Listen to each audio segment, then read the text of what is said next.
So, hey, we got another episode of What the Fuck Did I Just Watch, where we're going to talk about Warehouse 13 and Friday the 13th, the series, because I am a cruel, cruel person. And I wanted to torture both Mike and John Paul with having to watch as much shows of a really just not excellent TV series as possible. So, of course, I'm Jenny, and joining in John Paul's my co-host that actually stayed with me, that isn't terrified of me like Ray McGuff. And then we have Mike Eshelman from Bum's Corner Coast to Coast. Hey And there. also from comic book writing, Yes. which is how I met him. Yep. I don't like to throw around the phrase Renaissance man, but I think in this particular case, maybe it does fit. I mean, the comics were art. True. I'm not going to argue that. And this is an art form too. Multifaceted, I guess. It'd be better than Renaissance man. There you go. Multifaceted. Yeah. And I do want to make a quick comment on your point about the length of the series. I've been watching your show since V. And when you started in with the extra guests, Rebecca had 3 movies, which we'll be generous and call it 6 hours of homework. What was it? Pixie had 2 seasons of Storyteller, which is a 30-minute show. So there's 10, 15 hours. Your abbreviated list of episodes to watch for this was 42 hours. So, if you guys didn't want me on, you could have just said so instead of doing this weird hazing thing. You said you had nothing to do. Touche. You were bored in your pod. Right? I'll take that. And in the end, I capitulated and just said, you know what, watch some shows. It really doesn't matter. Yeah. Wait, so you said Friday the 13th, the series, right? Like this series? So let's talk about that, actually. So Friday the 13th, the TV series, Frank Mancuso Jr., correct me if I'm wrong, was the one behind that. And he was also behind Friday the 13th, the movie. And Correct. He was so successful with that when he made this series, which was originally going to be called The 13th Hour, he was like, fuck it, let's just capitalize on this Right. Friday the 13th thing. I mean, 13th hour, Friday the 13th, it's fine.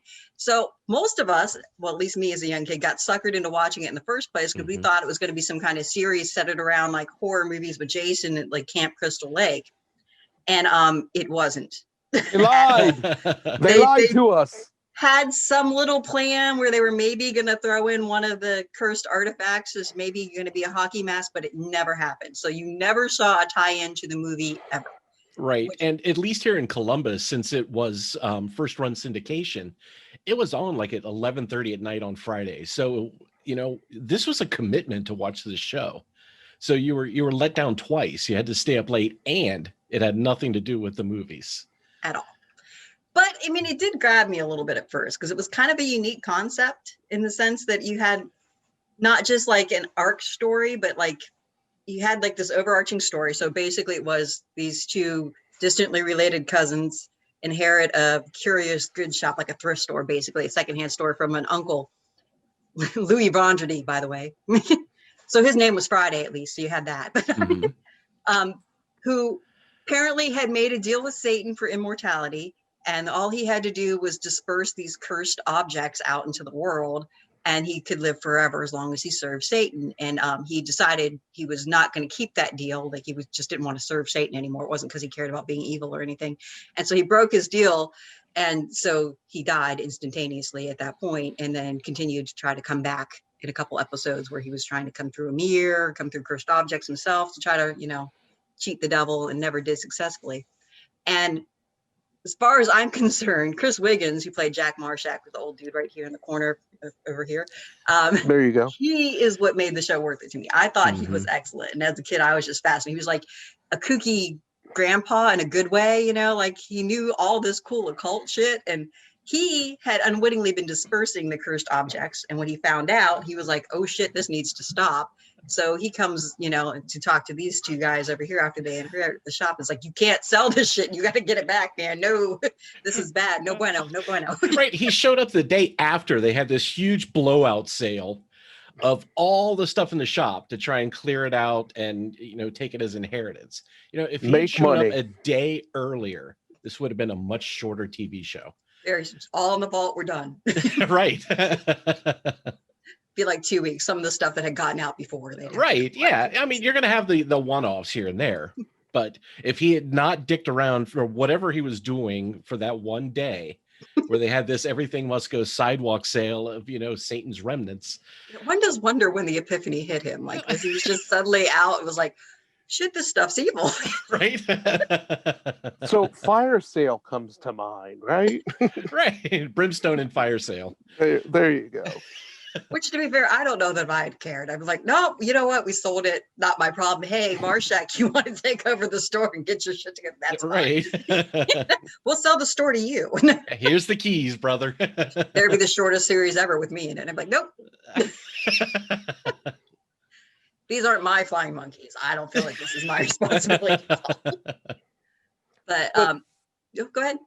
I was going to say, the pilot of this show, the very first episode is probably one of my favorite episodes in a lot of television, because it was eerie as fuck. And the little girl who wants her dolly. Yes. She could die in a fire. Fuck that little girl. she creeped me out. And then when we rewatched this, I realized that little girl's face looks familiar. It's bugging me. So I used the mighty, Google machine and got on IMDb. That's Sarah Pollock. Wow, really? Really? Yeah, that's Sarah Pollock. Yeah, from the remake of oh my gosh, Dawn of the Dead, and a whole bunch of indie movies from the 90s. So I'm just like, I know this girl. I know her from somewhere. Yeah, So I it was didn't pretty even cool. catch it. I mean, so to be fair to this little girl in this series, at first you feel kind of sympathetic towards her because her stepmother's kind of like, a little A harsh. monster. I wouldn't say she was monstrous. She was just a little harsh. She, was like, you can't just keep handing this kid everything. She has to have some responsibilities. And she comes off as really, really harsh. And the little girl just comes out sympathetic. And then like 10 minutes later, you're like, this little girl's the fucking devil anyway. Fuck her.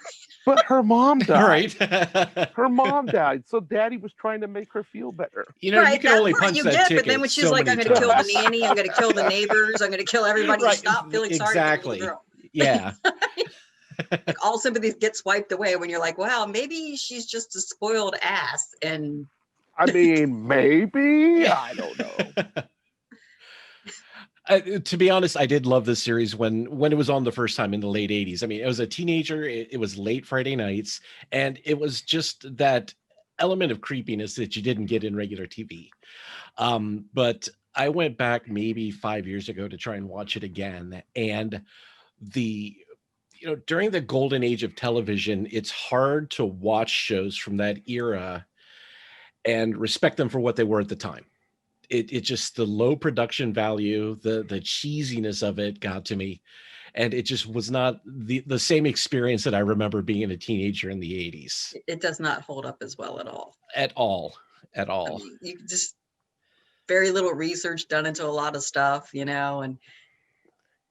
I mean, really, and I loved your topic, by the way, of Warehouse 13 and Friday the 13th, but you can see how little went into the plot. I mean, again, it was first run syndication.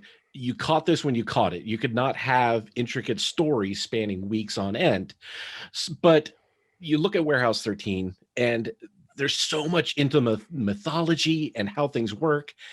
And in Friday the 13th, the series, it's just evil or demons, there's God and there's the devil, and right. There's no gray area. That's how it is. Let's just deal with it and move on. We'll throw in some witches with a little bit of wickedness, but then we'll have a group of druids that are all women, which, I mean, admittedly, I think is cool, but way off the mark. Right? So Mike, let me ask you this, since you lived in Columbus and in Ohio for your whole life, and you watched this on syndicated at the right time because it was showing it late on Friday night. See, I was living in Florida, and they showed this on Saturdays at 7:30 in the evening. No, and so it was one of those things. Well, no, it was one of those things where, though, I wanted to watch a lot of it, but my parents were like, this talks about Satan and this is devil. Yeah. Why are you guys watching this kind of stuff? So you had parents that paid attention. That's well, sort of. I had a mother who was like, I know you like Freddie, but Freddie's a comedian. This is talking about real stuff. I mean, my mom, and I grew up Catholic, so it's like you're talking about the devil. And well, you were what, like 12 or 11 when this came out in '86? Is my math right? Okay, yeah, that's about right. I was 16, so that gap there is mammoth at that age. Yeah, exactly.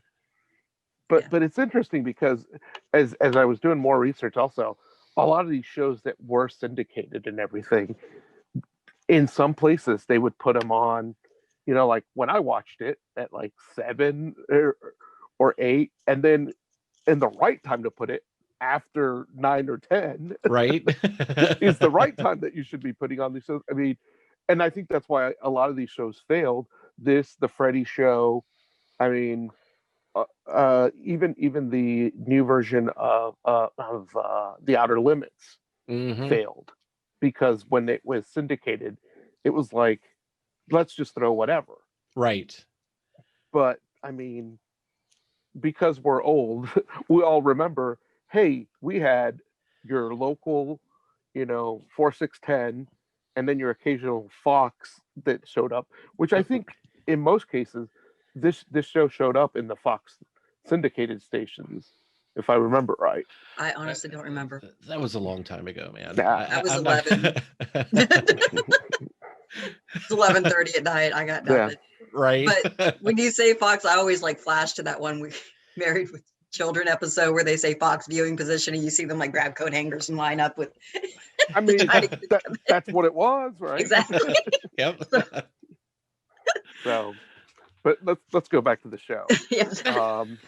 So the other thing, Roby, I'm sorry, I don't know what it was about her, but Roby playing Mickey, she just, something about her voice and mannerisms grated on my nerves. Oh my God, I don't know. Hard time dealing with her. I was excited because we had like a female lead in a super, superstitious kind of, witch hunting kind of role, and they like one episode they made her out as a powerful witch, and then it was kind of, oh well, you used up all your power, so that's gone. But something about her mannerisms always maybe just felt like nails on a chalkboard. I just well, half her lines were the word Ryan. Oh God, and that's true. Half of those were said in a way that he had made some gross sexual innuendo at his cousin again. And she was giving that Ryan, or she had broken a heel, which she wore to a haunted house. And she fell and was screaming his name to come save her. So, yeah, I totally get what you're saying. But she was painted into a corner from day one. And any actor that only uses half their name in the credits, I'm not going to trust you a lot to begin with. If you're not going to commit, I'm not going to commit. Oh, come on. It was the 80s. You had Madonna, you had Cher, you had Roby, which I think she was a singer. So she was. I don't know that she was ever in anything besides this, acting-wise. I remember her in some movies, but it was just, yeah. But honestly, even if you look at, go to YouTube and pull up some of her interviews when she was on like late night and stuff, oh my gosh, does she think she's the hottest shit in the world?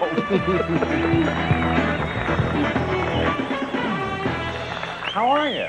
Great. I'm really happy to meet you. But I have to ask you, why just Roby? Why just Roby? Why just Roby? Because I had a rock band in New York where I wrote the music and I was the front person. So I just decided to use my name. And so that's your name? Yeah. Is it short for anything? Is there Roberta?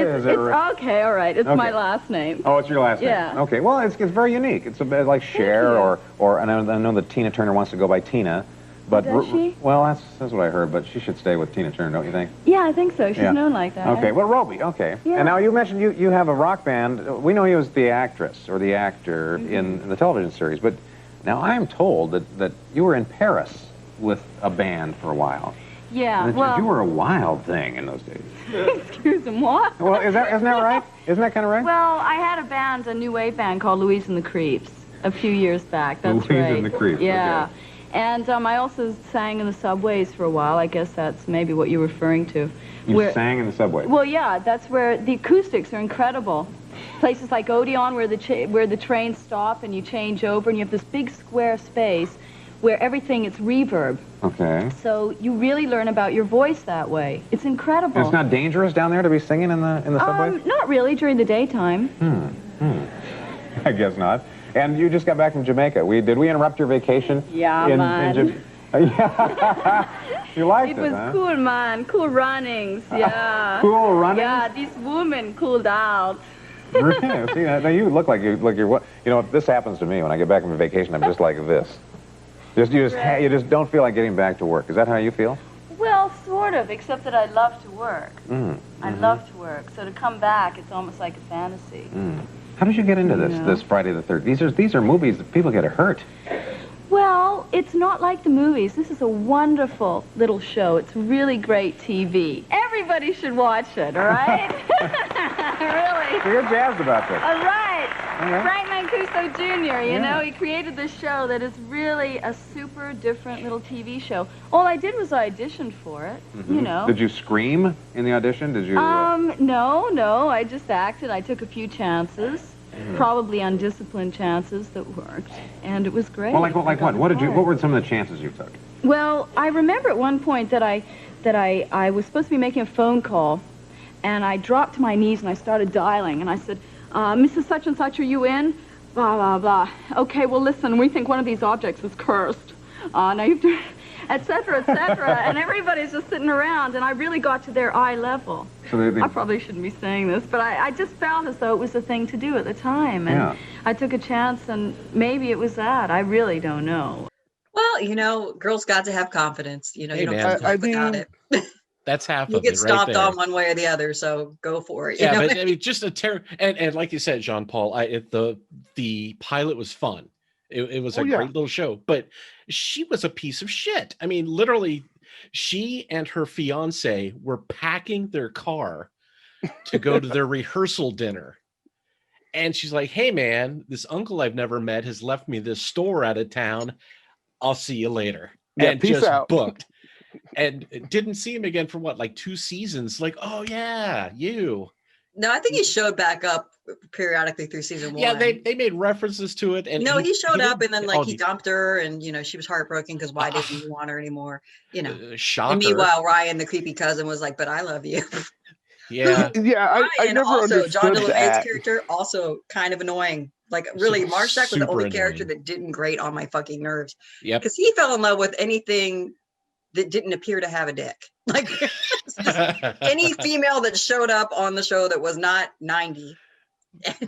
Right? Suddenly was in love with. They could be anything. They could be an Amish woman with a quilt. They could be a nurse who's like, you know, sacrificing people to the devil. It didn't matter. He fell in love with all. He was the Maynard G. Krebs of Friday the 13th, the series. So we're going to talk about the fact that Ryan turns into a little boy because they wanted to boot him out of the show. No, he chose not to come back. It wasn't just they were booting him. He actually was done after season 2. On my research, I've read 3 different stories on why he didn't come back. Well, the ones that I read all said that he was done with it. Like that there was just too much going on with the cast and stuff, and he just was not hilarious interested in staying on it. If you can find them, I think they're on YouTube. You can find bloopers, and you can tell that he fucked up his lines more than anybody else. Maybe he hated them as much as we did. I mean, maybe, but it was just one of those things where the ploy of, hey, let's write somebody off and then replace them with somebody else that's the same character, essentially. Right?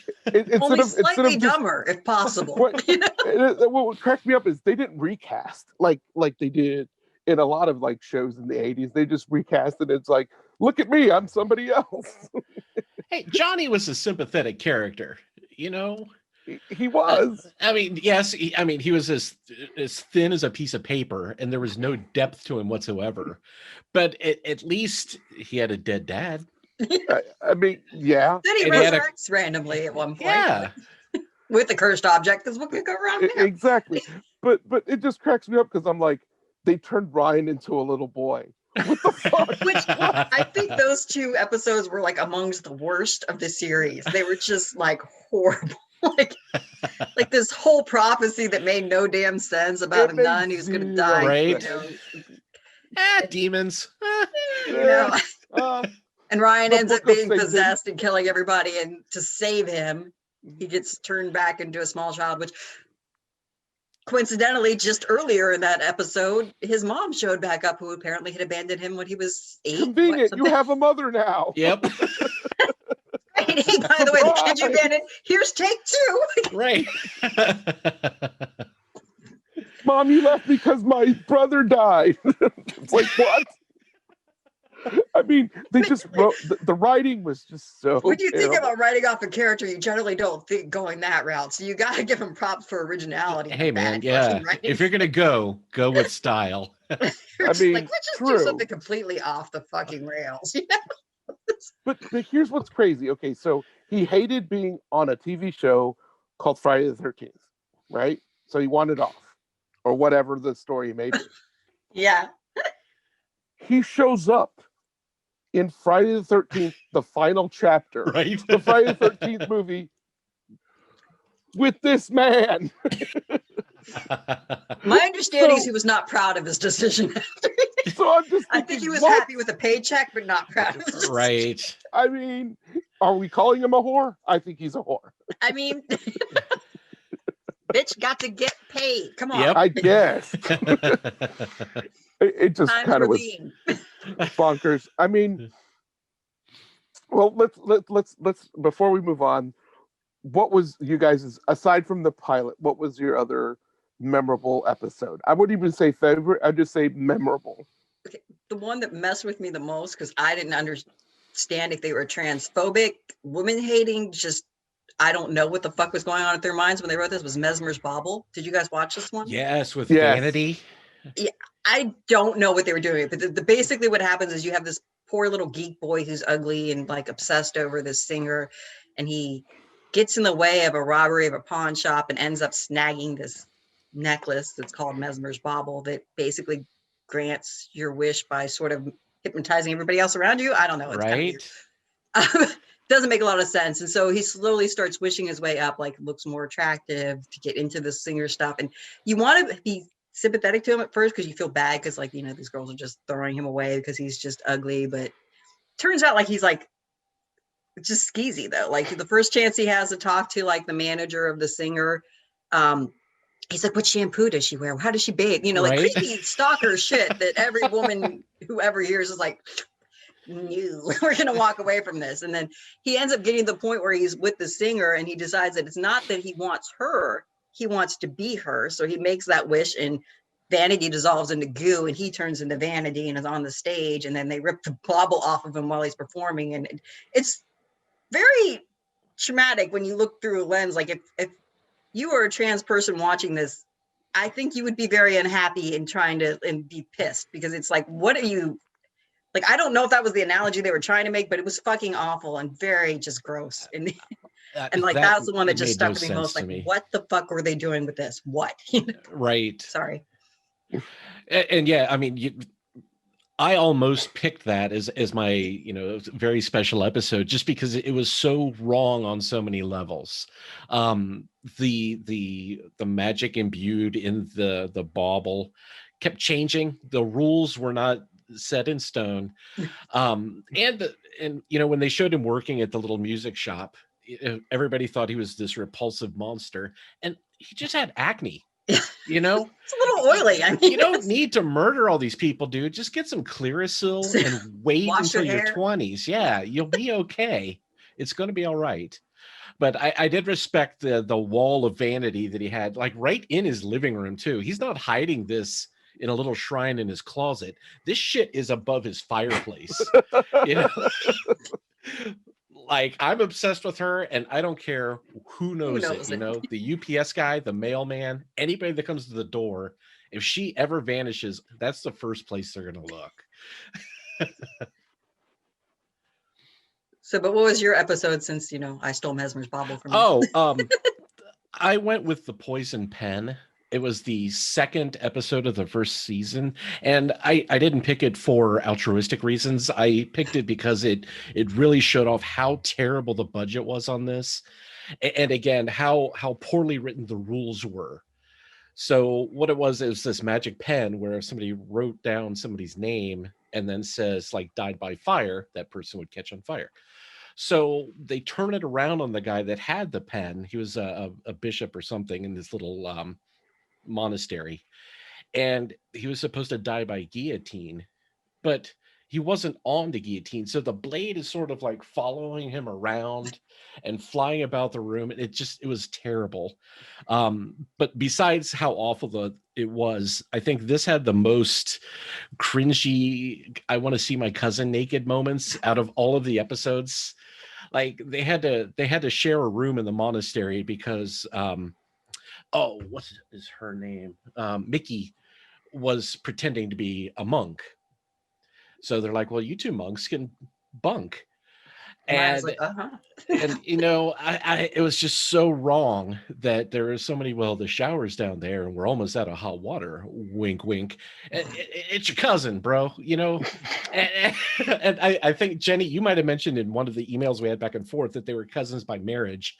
Anytime you have to stick that disclaimer in there, it's still... You've lost the argument, It's like saying, well, it's your step sibling. I don't Yeah. care. It's still a sibling. Walk Right? away, man. There is no prepositional phrase that makes that Makes cool. it okay. So that was my pick, just because it was so shitty and so creepy. John Paul? The Cupid's quiver. Oh God. So bad. It was probably one of the worst episodes out of all of these, aside season 3's season premiere. It's just the way they played this off, similar to the Vanity, where the guy, just because he's got an oily, weird face, but I felt like the writers took in a majority of the episodes, if there was any kind of weird looking off hair or whatever. Yeah, because they did that to a girl too. Was it Vanity's Mirror? Yeah, she's kind of acting young, and same thing with her. They just said that's what we're going to just ruin people with, and I'm just like, and rules. There was no rules. Well, because if you're not attractive and you're picked on, then if you're suddenly attractive, what are you going to do? You're going to turn into a terrible fucking person and just like go on a murderous rampage. I mean, fair. Thank God I've never become attractive. You'll all be dead. in the 90s, they made She's All That, where they hide how terrible looking they are. Right. But Cupid's quiver, I mean, oh my gosh. And the fact that he's carrying around a 2-foot statue into bars, it's like, you want to dance? How about now? Right. Nothing suspicious here. Right. I mean, just walk along. And my favorite also scene with the cop, when the cop goes, I heard there was stuff stolen, and it looks like that. Right. I'll let it pass right now. It's cool. It's cool. What's that? Nothing. It's just a memento. Well, the boys over at the Delta Lambda Guy House said something just like that had been stolen. Oh, come on now. It must have been something looked like that. No, they described something like this exactly. Ugly little face, bow and arrows. I'm afraid I'm going to have to take this from you until I can verify it. Officer. That. Someone took it from us. It was ours to begin with. Look, officer, it's a very long and complicated story. I'm sure it is, and I wish I had time to hear it. No, wait a minute. What are you going to do with it? I'm going to take it down to security until I can check it out. If you're telling the truth, you can pick it up in the morning. If not, just be glad I'm a nice guy and letting you get off without any questions. Good evening, officer. Well. Doing any more bird watching lately? Of course. I need the extra credit. Looks like you found our missing Cupid. This does belong to you boys. It sure does. We bought it at the swap meet. I can't tell you how much we appreciate you finding this. Forget it. It's all part of my job. Now stay out of trouble, okay? It's a promise. Similar coincidence. It's like the cops running around my driveway looking around for the person that ran the opposite direction the other night. Like, yeah, that way. Yeah, not my backyard, that way. Right. So, I mean, that one just comes to mind of just like, what are they thinking? There was one more, I can't remember the name of it. Did you see the one with the dog leash where he basically transfers his dog into his ex-wife? Yeah. That one was what? Almost made me throw up. It was so disgusting. I mean, because it was one of those ones where there was not there's any happy ending on it, but like he succeeds, he goes to jail, and like the last scene of it, there's his ex-wife, who's actually the dog, bringing him a newspaper and slippers to jail. It was like the sickest fucking shit I've seen in a while. Jenny, it was a different time, okay? Too bad a woman can't be more like your dog. For evil lurks in the most innocent objects. Base of dreams. Unleashing a curse that feeds on death. Making my dreams come true. Transforming a man's best friend into a woman's worst nightmare. I know her flesh is under your skin. On an all-new episode of Friday the 13th, the series. Next week, you'll howl with fright. No. You have to watch it through the lens of the 80s to truly understand it. I don't think that makes it better. Cousins by marriage. I did almost say read my lips. And do you guys the ventriloquist Oh yeah. It's showtime. And they really knock 'em dead on Friday the 13th. Dead body found in an alley. This is one dummy with a mind of his own. Don't we have something better to do? A mind for murder. This is more than a coincidence. He's a tough act to follow if you survive. What are you so scared of? Just a wooden dummy. Terror comes to life. And you can't hide on Friday the 13th, the series. Next week, take a stab at fear. Another one, very misogynistic. Like the whole time. I mean, and I'll tell you, it wasn't just I can't even say it because I don't want to say it. I got it. Yeah. I mean, it just said, I'm going to beat you over the head with this point. Mm-hmm. And it did it several times where it was just like, okay, stop now. Just stop. And what's crazy is at first when I rewatched it, I was like, oh, I wonder if this is like the one Twilight Zone episode where the ventriloquist is actually like a hand of the guy's twin Tales brother. from the Crypt. Yeah. Mm-hmm. And I'm like, nope, it's worse than this. It's just worse. So, and again, rules, they have no rules in this show. Anything that they could write and throw at the wall and be like, oh, okay, that sticks. Let's go with that. Yep. Yet somehow they couldn't make a cursed hockey mask or machete. Makes no fucking sense. Licensing. I'm just saying. I did like the not so overt racism too, and the character of Rashid. You know, the guy they'd bring in once in a while to help out when the magic was too strong. Yeah. And in the first episode he was in, they said, oh, he's Egyptian and he's really good at casting spells. But, you know, your viewer can't remember that he's Egyptian. So he had this terrible, heavy accent. And every scene he was in had a fucking fez on, like a grinder monkey. You know, you never saw him without it. So you can't say, oh, that's the fifth character in this show. That must be that guy. No, you have to point out he's the Egyptian that can perform magic. Yeah. Pounding you on the head with it. So they did have a nice anti-racism episode, though. Was it Tune Into Hate? I think it was. With yes, with the 50 cent, the radio in the car. In the Chevy, yeah. Yeah. And I kind of liked that ending, how basically he gets burned at the stake. Coming up on Friday the 13th, the series. A crime committed 3 decades ago. Killing them won't get rid of the anger that's inside of you. And a father's stubborn, vicious hatred passes on to his oldest son. No! Now, a race against time to prevent it from happening again. Ray! How can you help Daddy? He's dead! Not where I'm going, he ain't. Time travel back to a frightening future on Friday the 13th, the series. Terror comes in black and white next week. Basically, this one that's a white guy whose dad got the chair, I believe it was, for killing a black guy in a lynching back in the late 50s. And it's weird because he wasn't born yet when it happened. So this is one of the questions about it. So how did he end up being so hateful in the first place? Because his older brother wasn't, his mother wasn't. So it must have just been that this guy was an asshole. Evil. Again, rules. Just asshole to begin with. But this radio, if you put blood on it, it transports you back in time. So he gets transported back in time, and he's trying to save his dad from getting the chair for getting arrested for lynching this black guy. And he ends up joining the KKK. And in the end, the rest of the KKK thinks he's the one that narked on the dad to let him know. So while they're lynching the black guy, they're also burning him. So it's just like, I'm my not own the best grandfather. anti-racist message, but at least it was like, well, that's what you get. Yep. Hate Never. begets hate, and you end up getting burned too. So maybe don't hate. Not There's the a best way lesson to in put there it, somewhere. but yeah. Well, even like when they did the voodoo one, it was not good, you know.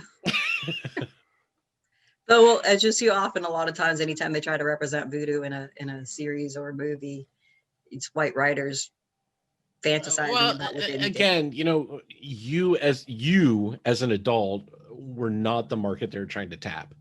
They were trying to tap a 12-year-old in Florida and teenagers in Ohio that were up that late. So yeah, I mean, if the writers can be lazy, this is the vehicle to do it when you're writing to that market. You know, there was no teenager up at midnight thinking, you know, that doesn't make a lot of sense. Why did the jacket only work when you wiped blood on it, you know? But I'm also the person who would like read D&D and like, you know, play gaming. Like, I wonder if they got that right at all, and then go research, you know, the different mythologies and stuff. And, you know, or when Indiana Jones and the Temple of Doom came out and they did that terrible version of what they thought India was and what they thought the things were. And I was like, that's interesting. I don't think that's right. Let me go look that up. Way off, by the way, in case you didn't know. Crack a book, nothing like that. Go talk to people from India. You know? They weren't eating eels, just, you know, FYI. It's terrible. But I mean, the only upside is like when they do stuff like that, there's stuff you would never think about if you didn't see it at all. Back in the day, especially, you know, especially in Youngstown, Ohio, there wasn't a lot of diversity in that world at all. That if I hadn't seen the bad versions of it, I would never looked into what was real, and I would never explored other cultures or anything. That's valid. Until I got way older. So. So you found the one redeeming quality about the show. Yeah, I don't really want to say it's redeeming, but you know. But if hopefully it anybody wants sparks to people give in a it a good way whirl, instead of making them think that that's what the world is. Right. I would say if anybody wants to give this show a whirl, I know there are some episodes for free on YouTube. Feel free to torture yourself. Yeah, I mean, it write is us not with your aged take well. on it. Yeah, but not aged well at all. In your overall arc of the episode, though, it was a very important stepping stone in going from your morality tales of the Twilight Zone, Outer Limits, to Warehouse 13, Librarians, Fringe, X-Files, things like that. You know, with the recurring characters centered around the monster of the week. Yeah. So it does not hold up on its own in today's television environment, but it laid some interesting groundwork. Absolutely, absolutely. You wouldn't have Angel or Buffy or Warehouse 13 if you didn't make that transitional step from the morality stories of the 50s and 60s. Yeah. And that's actually why it caught my interest when I was young too, because you had this frame story that was living, not just, you know, there's another world or a Twilight Zone, you know. Right.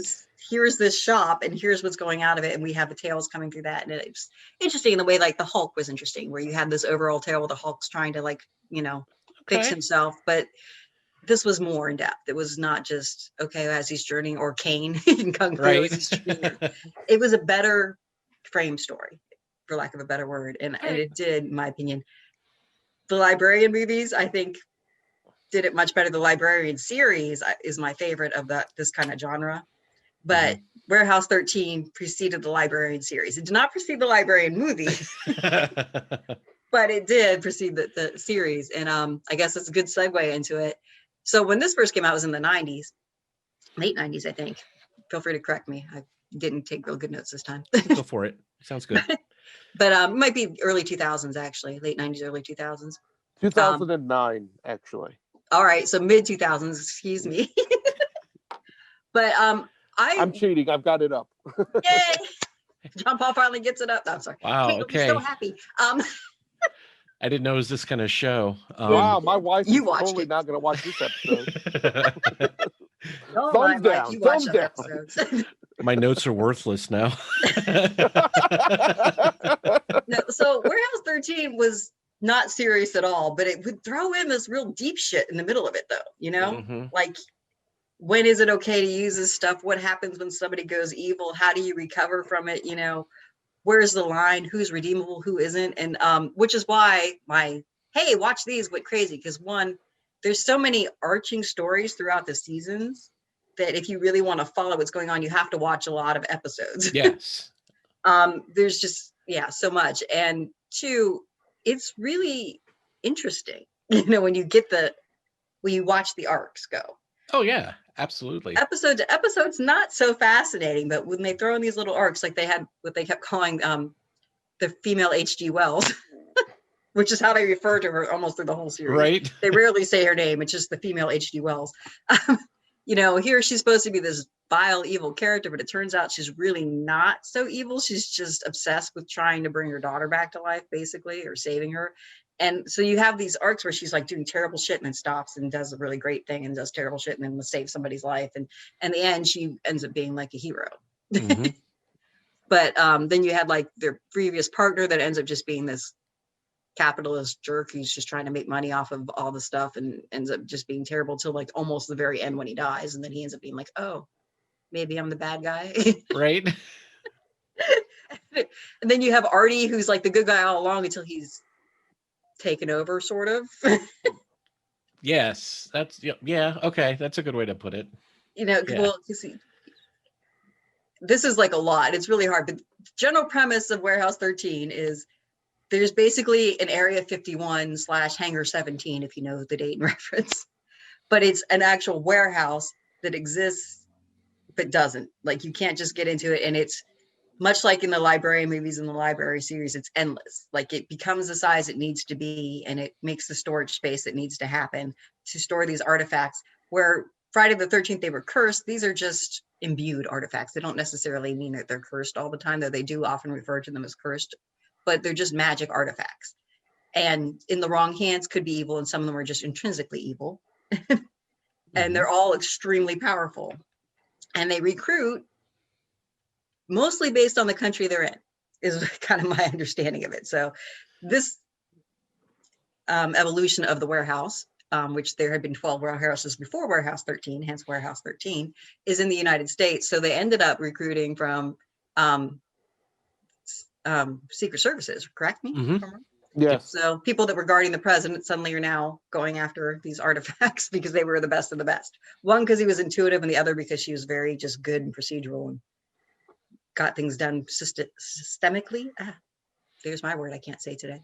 So, and the other thing that I really loved about it is the people that were in charge, the governors, for the lack of a better word, of the regents, that's what they were called, Warehouse 13, were like everyday people. They weren't a government per se. They weren't like political.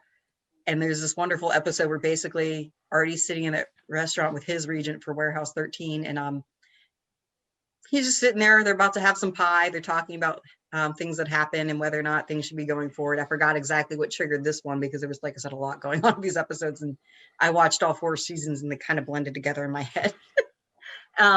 And all of a sudden, like, the last customer sort of leaves, even though there's people sitting there, and you see the waitress lock the door, and it turns out that these average everyday people sitting in this restaurant are the regents of the warehouse. And they're there to discuss Artie's decisions and whether or not to keep, was it Pete on, or? I think it was, yeah. Yeah, so I liked that thought, that it wasn't just, you know. Yeah, they're like an oversight committee for a government entity. So it was a cool setup. And again, that's something I alluded to when we were talking about Friday the 13th, that the mythology is gigantic in this show. They put a lot of effort into making sure that it was logical and as realistic as you can get with magically imbued emotions put into physical objects. There were a lot of real world references that made the items logical, I guess. Yeah. So yeah, having you didn't just meet the agents and the Artie, you met the people in charge of him, and then the people in charge of Mrs. Fredericks too. Mm-hmm. Which CCH Pounder, by the way, is just a favorite actress of mine. She is just such a presence at anything. She can play like a role where she's on screen for 3 seconds, and you'll remember her more than anybody else. Yep. She's just so present and so real and so just, like, man, like if I ran into that woman, I'd probably just drop to my knees and salute because she just feels like power. You know what I mean? Just like, yes, ma'am. Right? I mean, I'm usually pretty obstinate, but she's like, could you go do this? I'd be like, yes. Yep, yes, absolutely, ma'am. What else would you like? Oh, she was phenomenal. And again, that's just the way she carries herself, her voice, her inflection. She is Amanda Waller in every single character that she plays. Yes. And I love her for that. When we were watching this, I wanted to shit on something. So I looked up her IMDb list, and there's not a bad role that she's done. She's fantastic in everything she touches. Yeah. Even in shitty movies, you're just like, but CCH Pounder played this part. It was fucking awesome. You got 2 stars, and it's all because of her. Which kind of, I mean, maybe it's the racism of Hollywood, but you wonder why she's not bigger. Like, I bet you several people have no idea who she is, but look her up, watch anything she's in, you'll enjoy it. Mm-hmm. Or at least the part she's in. Yep. Yeah. Well, also, I forgot the guy's name. I'm sure one of you pick him up, but he was one of the regents, but he also shows up in the Leverage series, and he also shows up in Lucifer. I know who you're talking about, but I can't remember his name. That does bring up a point, though. What I saw recurring throughout all the seasons were how many cameos were in this of actors that were in other series. I mean, you had 4 or 5 different characters that were in the Star Trek series. You had Lindsay Wagner, Mark Shepard, Anthony Stewart Head, James Marster. Obviously, Anthony Michael Hall was in like an entire season as the bad guy. And ironically, Lindy Booth, who played Cassandra in the Librarians TV show, was in an episode of this too.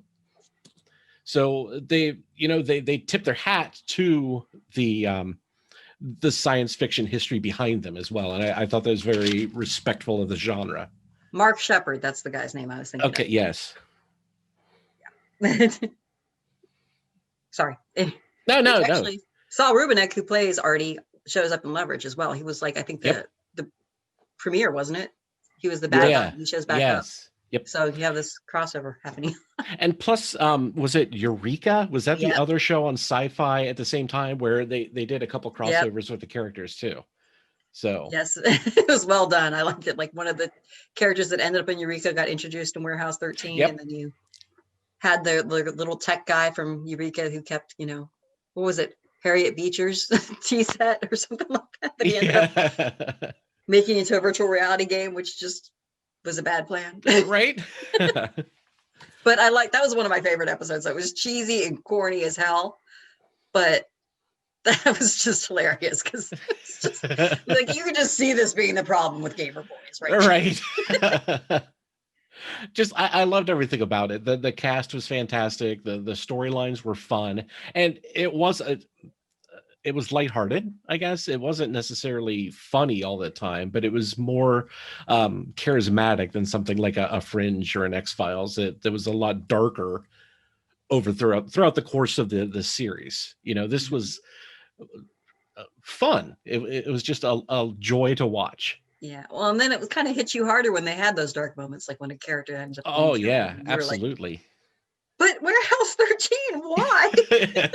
What's wrong with you that you would do this? You were invested in these people. When you meet them, they expose their flaws, and they grow as people and as characters throughout it. So yeah, when they get kicked down, man, it hits you right in the gut. You're like, ow, I actually like these guys.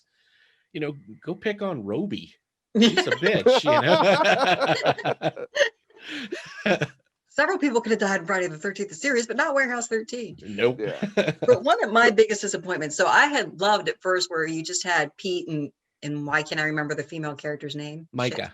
Micah, thank you. We're friends. Like when they started out, they're like, yeah, we're not into each other. And it was like, there was no weird tension for the most part. They might end up in episode 2, like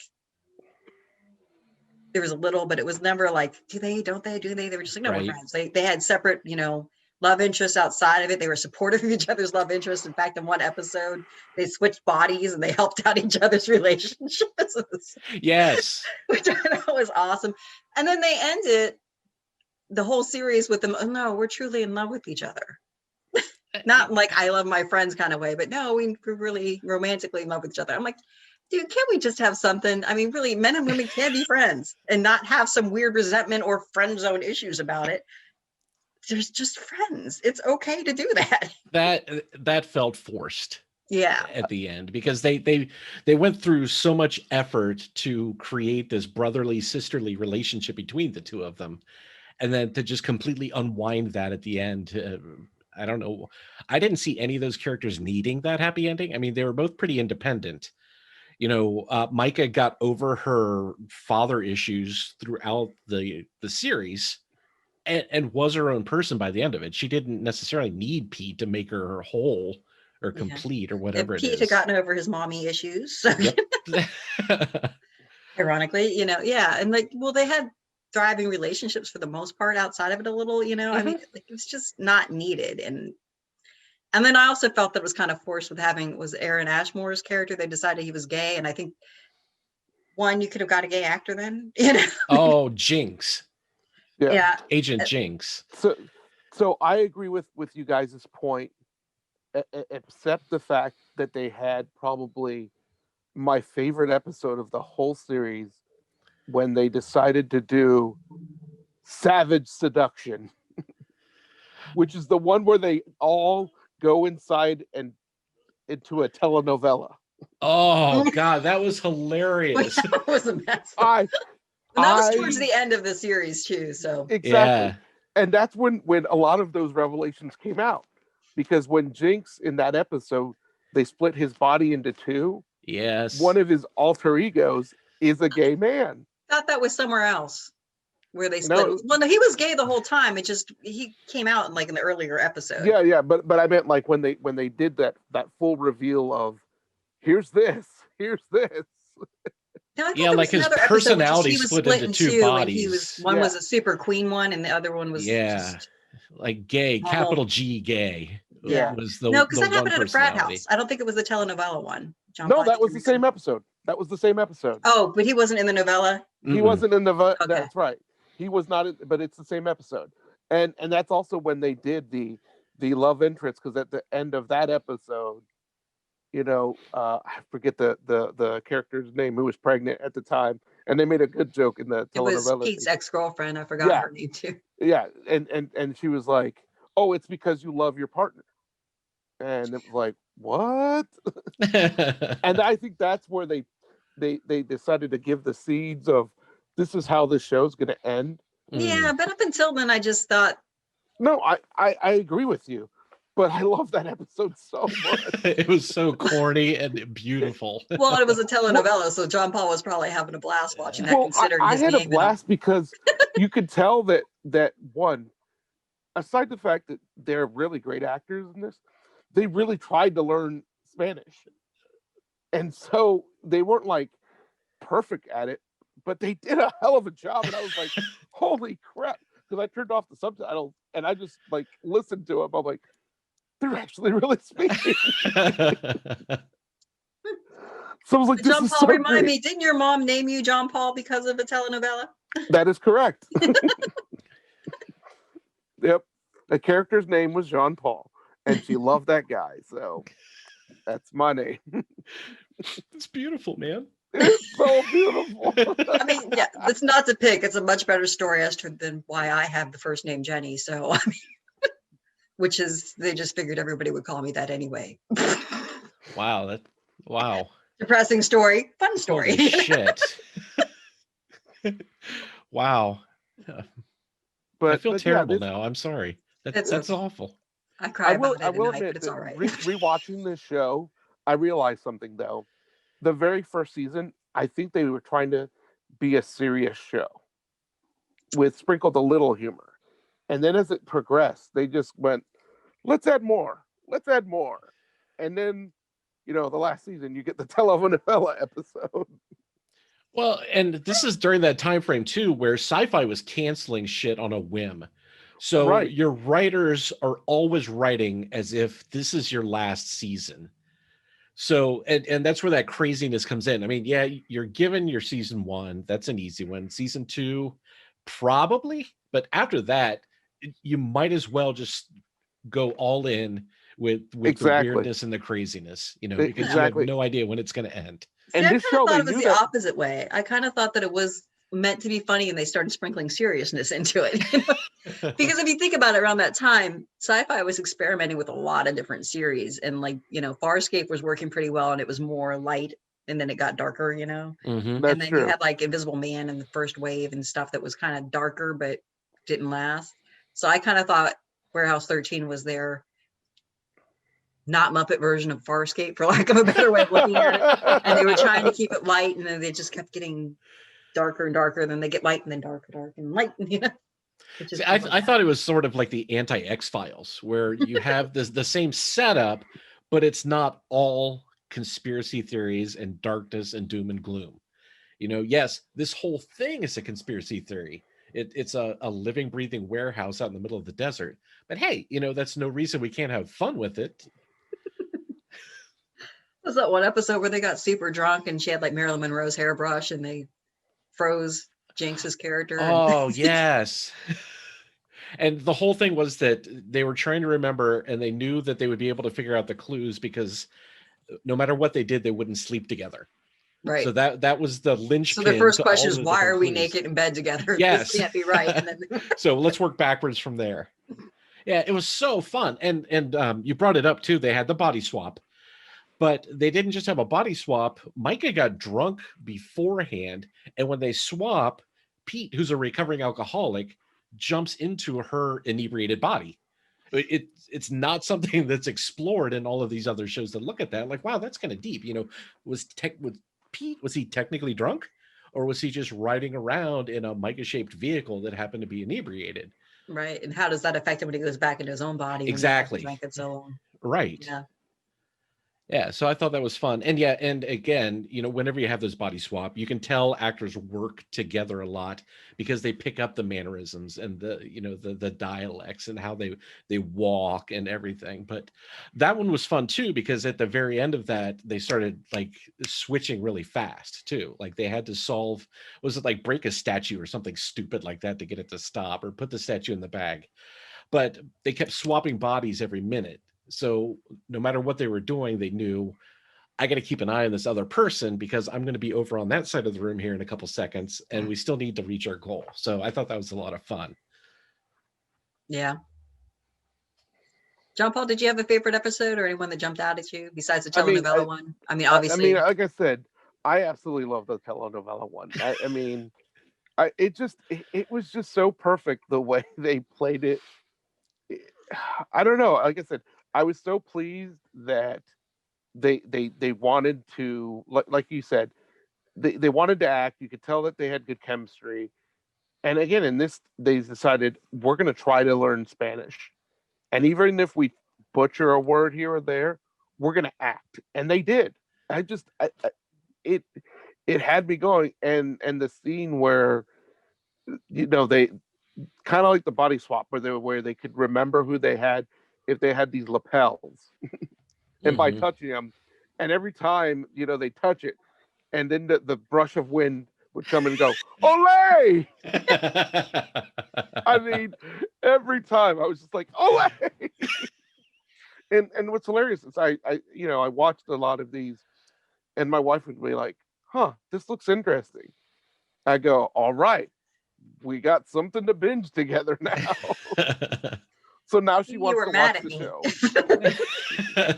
So you're welcome, John Paul. Oh, thank you. And Kate thanks you. So I'll be rewatching this soon. I actually went with the last episode. And yes, it was a clip show, but you got to see, again, the characters actually progressed. And I like the fact that Claudia got her comeuppance and she became the new Mrs. Fredericks. She she had it rough throughout the entire show. You know, she kind of lost her brother in another dimension, and then she got him back and he moved away, and Jinx died on her, but then came back. And she had this huge destiny that weighed on her, where, you know, she was the chosen one. So it was nice that she was able to grow as a person and mature. I mean, she was super young when this started too, but that they allowed her to get to that point before she took on the mantle. So it was kind of cool to see her in the future being the Mrs. Fredericks of whatever, Warehouse 18 or whatever it was. I thought that was very, very cool. Yeah, I like that too. What was your favorite? I can't remember the name of it, but it was when Artie, so just to give a little context, at one point, many people in the warehouse were going to be crushed in Warehouse 13. So Artie steals an artifact and uses it to reset the timeline, basically. And they play this arc really well because you don't understand right away, at least I didn't, that he was the one that was fucked up from it. Like, you actually think that there's, well, Brent Spiner, actually Data, is this evil character that's, you know, fucking with him and trying to force him to use this artifact again to fix it. And you know, and Artie's holding out, which he should. He's not supposed to use it again. If he uses it again, it fucks everything up. But it's like so slowly revealed that it actually is Artie being fucking nuts from having reset this timeline and how it affects them. And it's really dark. Yeah, this whole timeline is really dark when you need this arc. And you don't get it right away until when it really flashed home for me was the episode where Pete had that skin tattoo that he got off his ex-wife. And like, he's calling Artie for help, and Artie's like, stick it on something else. And like, you know, or cut it off. And the tattoo moves and he's about to die. And like, so basically him and Micah have to figure it out. In the last second, he basically figures it out. And if you leave the skin tattoo on you, it basically makes you emulate. You just catch fire from the inside and explode. I just thought it was really well played because it wasn't until he's like running around, not even caring that somebody's going to die. I mean, he's focused on the task where he's trying to save the warehouse in his own mind and stop the evil monk from, you know, finding the artifact and, you know, resetting everything. But still, you're like, this is not right for Artie. Artie would not just be like, I'm busy, you know? Right. And I just thought it was so well played. Saul Rubinek just did an amazing job, and he just is so goofy throughout of it that you're just like, wow. I mean, and it just gets really dark. Because of that interplay and the way that just unfolded like that, you're like, oh wow. Wow. Yeah, it was a phenomenal story arc. But yeah, and all in all, I enjoyed rewatching Warehouse 13 way more than I enjoyed watching Friday the 13th this series again. But yeah, like I said, it had kind of weakness, like Jinx not actually being portrayed by a gay actor is kind of bothersome for me. I'm pretty sure Aaron Ashmore is straight. And then also I kind of felt like they made him gay just to have a gay character, but I also thought they made it so that there would be no love interest between him and Claudia, so you wouldn't have that fake tension build up. And I just don't think that's a reason that you like, somebody does not have to be homosexual to not be right. Could just be cool with each other. It happens, man. So like I saw those flaws in it. But all in all, they researched a lot of the artifacts. Like, they thought behind like these objects a lot. Like they made real tie-ins. They really, if not perfect, they did a good job of like researching and pulling in some background into the storyline about these objects, and it all made sense. Like, you weren't like, why would that be like that? You know, like, why would Alice come out of a looking glass? Would not be something you'd say. Makes perfect sense. Why would a string that has to do with the writer from Pinocchio help a kid who couldn't walk be able to walk? I don't know. Makes sense. You know what I mean? Like, there was nothing that made you go, well, that's just a stupid reason for that artifact. Right. You're like, oh, okay. Yeah. So, yeah, I really just appreciated that somebody was obviously a huge nerd, like some of us other gamers. It was like, no, we're putting a story in here. Right. These weren't lazy writers, for sure. No, a lot of effort went into this, and yeah, I will wholeheartedly agree with you. It's a great show. It was one I appreciated watching again for endless hours, it seemed, but I'm glad I had the opportunity to go back and watch it again. I had forgotten a lot of the plots over the the past decade or whatever it's been since this was on. So it was nice. It was refreshing. It was like visiting old friends. One downside is now I feel like I have to watch Eureka because I didn't really watch it when it came out. Like I caught an episode here or there, but I never watched the whole series. And I almost completely forgot about the series Eureka until they started plugging it in Warehouse 13. Well, I'll tell you what. Think of another show that has a similar title to Eureka. Shazam. No, that's a shitty example. But find something, and I'll totally watch another 42 hours. I don't know, Mike. I thought if we had you back, we'd do something easier so that you can Like, whine the 8 again shittiest about commercials so of the much. 90s. Or, no, Schoolhouse Rock. We can blow through that in a half an hour. But then you have to sing the songs. That ain't happening. No, well then come up with something Well, else. I'm just a bill. Junction, what's your function? Oh, that's right. That's right. Come on. Cooking up words and phrases and clauses. You can do it. Jackasses. Yes, we are. I mean, Thank it's you a very show much. called What the Fuck Did I Just Watch? Did you think Right, we were gonna be yeah. jackasses? I knew walking in what it was going to be. And we're not even paying you. Wait, what? That's right. We're not paying you. The fuck? Oh, all right. So, whenever you guys wrap this up, I have to have a deep conversation with my agent then about what guest appearances are going to be doing. Did you use the same agent as Roby? Oh, we can cover it up, and I'm just Eshelman on the little Zoom call you've got here. No, my whole name is on there. I'll wear it with pride too, Roby. Even after this? This YouTube thing is just a phase. This will be gone in a couple of years. So, John Paul, final thoughts on Warehouse 13 and Friday the 13th, the series, besides the fact that you hate me. Again, Friday the 13th, kind of cringy. It definitely does not hold up. Even the scares aren't really there. I don't know. It's kind of weird. Warehouse 13, like I said, I mean, it's making my wife want to binge it with me. So we're going to go through the series probably in the next couple of weeks. So that'll be fun. Mike? Same. Friday the 13th did not age well. It was a victim of the times.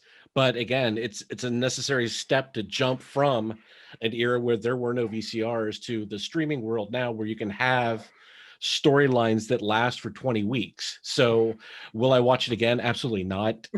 But I'm glad it exists because it got us to where we are today.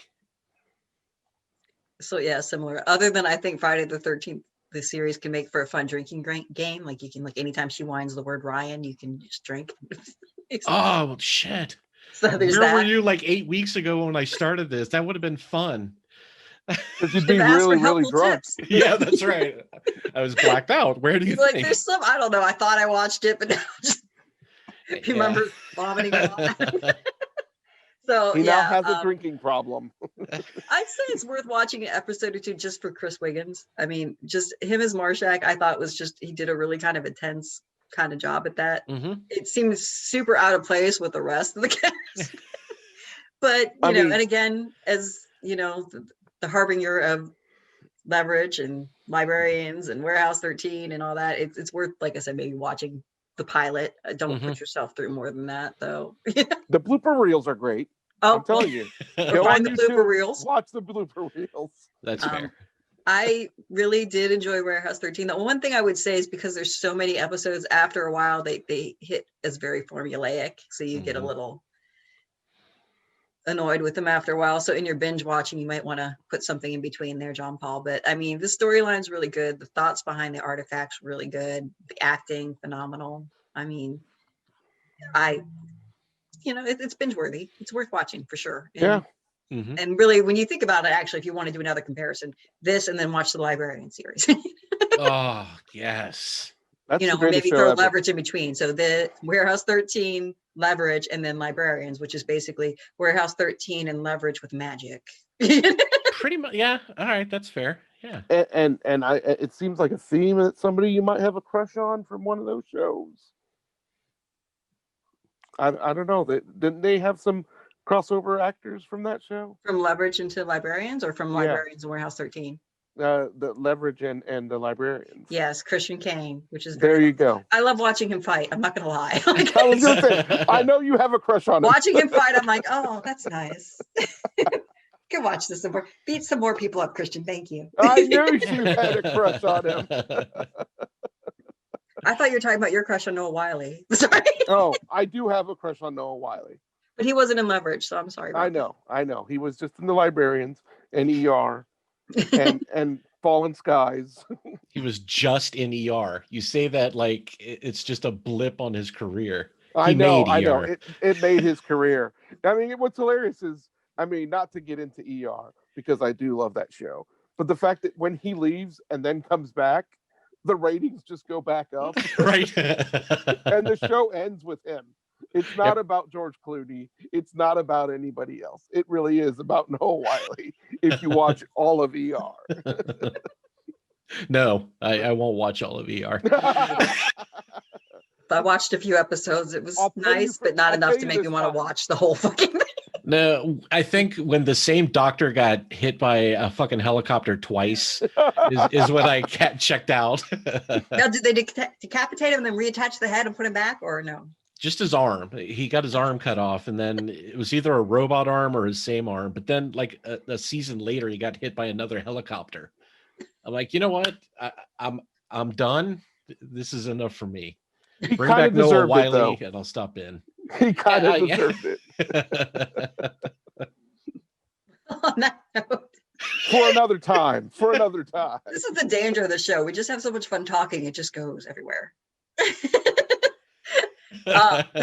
And our host there, Aaron's telling us, so next time on How Much Did I Just Watch? So we'll wrap it up. So the whole crowd basically says, don't watch Friday the 13th unless it's just the bloopers or just the premiere, and watch Warehouse 13. But I'm Jenny Morrow. You can catch me dancing sometimes with Sacred Shimmy online. We got John Paul Mantillo, who's also Schlockfest. And you're doing something else new too, right? We have very special episodes that we like to just throw in for fun on a very special episode. Basically, me and right now it's going to be Randy or any other guest that I can wrangle up. I take a career of director, actor, and we do a deep dive under IMDb to see if they're really worth the praise that they get. We did Matthew McConaughey, and he's got 70 credits to his IMDb in terms of movie, and out of that, we would say 25 are actually worth a damn. Wow. It's crazy. It started with me torturing Randy with his love affair of John Cusack, and he has 110 and a total of 20 that are actually worth a damn. Let me know when you do Danny Trejo. There we go. That's going to take like 9 hours. It's like Trejo's been in everything. All right. Let's not forget Mike from Bum's Corner Coast to Coast. And remind me of your comic book line. Are you still selling them, or do you? Just in the real world, I took everything offline, but yeah, I occasionally write comic books too for fun and very little profit. But yeah, check out our show. If I can plug, can I plug? Yes, please. You plug away. My other podcast is Bum's Corner Coast to Coast, where a friend from high school and I get together and we drink and we make fun of people's bad life choices on the AP Newswire. Are mostly Florida man on there? Sadly, there's a lot of Ohio too, but we're equal opportunity. We go around the globe and we will shit on anybody. So it's just an opportunity to look at your own life and say, you know what? I'm not that bad off. I mean, you guys heard about Naked Panda guy in Ohio, right? Yeah, that seriously, after looking at 100 of these articles, that's like an average Tuesday for us. So but try for harder. Ohio, I mean, that's something different because there's video of it. So on that note, well, let's say next month we're gonna have another special guest. Yes. John Walmsley will be joining us for Lovecraft Country. Ooh. Yep. And John is the unique person that's not actually originally an acquaintance of mine. He actually comes through the whole zombie takeover TV world. Because apparently John Paul has no friends that want to be on the show once I scared Randy off. And I apparently have a few friends who like talking to me. You're not my friend, Jenny? Well, just me. Mike, you're my new best friend. Dude, your couch looks super comfy. I will totally be your best friend forever. Look, it goes like this, and it goes like this. I'm down. Well, again, so we're still looking for more guests. So if you want to be tortured on this podcast, reach out, message, tell us why you want to be on it. Like maybe you're bored, maybe you feel like you need to be punished for something you did. I don't know. It's not that kinky though, so don't expect much out of that. Jenny, we'll punish you with hours and hours of television. Yeah. Find the worst TV show possible and make you watch 5 seasons of it. I mean, that's the kind of punishment you'll get. Thanks for tuning in. Sorry that you did, but we're happy that you did too. And don't forget to watch that. Have a great night. One town's very like another when your head's down over your pieces, brother. It's really such a pity to be looking at the world, not looking at the city. What do you mean? You've seen one crowded, polluted, stinking town. Get tired, you're talking to a tourist whose every move's among the purest. I get my kicks above the waistline, sunshine. One night in Bangkok makes a hard man humble. Not much between despair and ecstasy. One night in Bangkok and the tough guys tumble. Can't be together with your company. I can feel the devil walking next to me.